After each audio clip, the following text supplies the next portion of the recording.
Candidato, uma coisa que eu custo entender, por que o senhor faz tanta obra sem licitação, tanta obra emergencial? Não faz tanta obra sem licitação. O problema é que Não? nós vamos entregar, ô Natuza, nós vamos entregar 7.000 obras até o final do ano. 7.000. Quem fez isso? E a maioria é na periferia. Sabe por quê, Natuza? Você que é...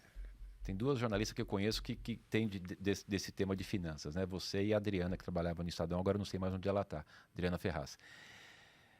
No PPA, que é o Programa Plurianual, nós fizemos uma inovação.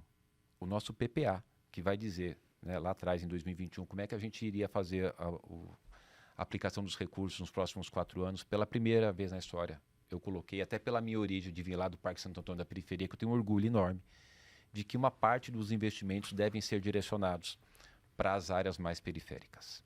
A maioria dessas obras, elas estão na periferia, elas estão mudando a vida das pessoas, elas estão melhorando a qualidade de vida Não, das isso, pessoas. isso eu nem vou discutir, candidato. Eu só quero saber por que a sua gestão faz tanta obra sem licitação. Porque isso é um risco enorme, isso traz uma insegurança enorme. A gente não está mais num período atípico de pandemia, nós estamos num período de normalidade. Isso quem está dizendo é o Tribunal de Contas, que o senhor, inclusive, acabou de fazer um elogio. Olha só.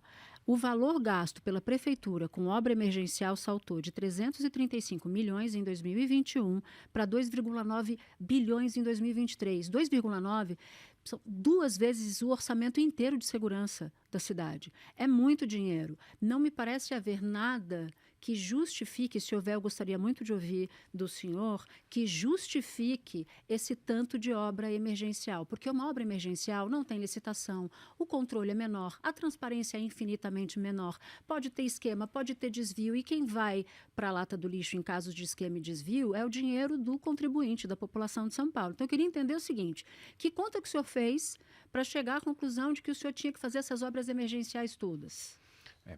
Primeiro que é o seguinte, se tiver qualquer irregularidade, qualquer ilegalidade, eu não tenho compromisso com o erro de ninguém, né? É o rigor da lei, é a controladoria, tanto é que eu pedi para a controladoria fazer verificação, é o Tribunal de Contas, são todas as ações necessárias para que a gente possa manter o dinheiro público muito bem aplicado, e se alguém fizer alguma coisa errada, vai responder indiscutivelmente, e vai responder no rigor da lei. E esse dado Agora, aqui, prefeito, rapidamente, porque aí o senhor aproveita e já responde esse também.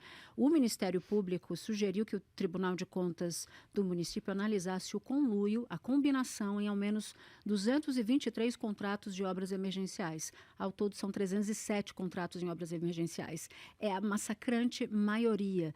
E essa análise não foi concluída ainda, é bom que se diga, e o caso é de março deste ano, portanto, ainda recente. Apontamento de conluio, de potencial irregularidade em 223 de 307 contratos é muita coisa. Porque o senhor diz o seguinte, a gente não compactua com irregularidade, mas tem um monte de sinal aí super preocupante. O que a sua Natuza, administração fez para se precaver? se por acaso houve o conluio, né, vai ser investigado, Sim. não sabe se tem, mas se por acaso tiver, só para que os nossos telespectadores aqui fiquem bem informados como é a sua forma de trabalhar. De quem foi esse conluio? Não é da prefeitura, é da empresa prestadora de serviço. E se a empresa prestadora de serviço fez o conluio de preço, ela vai pagar por isso. É só para deixar claro que a pergunta da Natuza aqui, se eu estiver errado, ela me corrige, não é de envolvimento da Prefeitura de São Paulo. A Prefeitura de São Paulo fez uma contratação. O que eles estão colocando, que talvez tenha uma possibilidade de que as empresas tenham combinado preço. Se alguém fez isso, vai pagar pelo que fez, né? Só para deixar isso, não é a Prefeitura. Sobre a questão das obras emergenciais, o que é importante falar, pessoal? Não é o prefeito, não é o secretário que define a obra emergencial. Quem define a obra emergencial é o técnico da prefeitura, o engenheiro concursado e a defesa civil. Quando vai no bairro, eu vou dar um exemplo concreto para a gente poder entender. E eu fui visitar essa obra. Viela da Morte no Sapopemba. Por que chama Viela da Morte? É uma viela que tinha um morro bem íngreme, as casas construídas, várias vezes com chuva, aquelas casas acabavam desbarrancando e morreu gente, chama Viela da Morte. O que a gente fez? Uma contenção para que não tivesse mais esse deslizamento. A Viela da Morte passou a chamar a Viela da Vida. Ou seja, quantas pessoas, né, deixaram de correr o risco ali de ir a óbito. A gente teve agora, como eu disse aqui na Natuza, 7,6 bilhões de investimento em drenagem, contenção de encostas, canalização de córregos.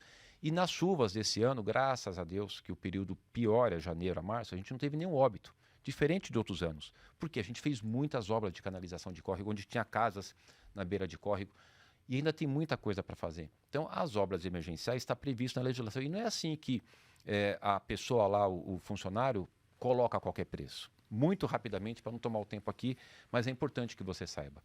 Existe as empresas pré-cadastradas, que elas apresentam a qualidade técnica, elas são pré-cadastradas lá no processo de seleção, e o valor aplicado é o valor de uma tabela que é feita pela FIPE. Sabe a FIPE, aquele instituto que a gente acredita porque a gente tem a referência do valor do carro? Lá tem técnicos, pessoas especializadas, então eles colocam uma tabela. Por exemplo, reboco custa X reais o metro quadrado, concreto. Então, a gente tem uma referência do valor pela FIPE, do valor de mercado. Então, não é algo assim que você faz com qualquer preço, não. Tem toda uma referência, tem todo um critério. Tem uma legislação específica, é comunicado ao Ministério, ao Tribunal de Contas do município, e todos os atos públicos e todas as pessoas públicas estão sujeitas à investigação e responder por o eventual desvio que tenha feito, eventual forma não coerente da sua atuação. Então, não é assim, parece que o prefeito mandou fazer. Não, eu não mandei fazer nenhuma obra, até porque eu não tenho, mesmo sendo prefeito, poder para isso. Quem define, quem determina é a Defesa Civil.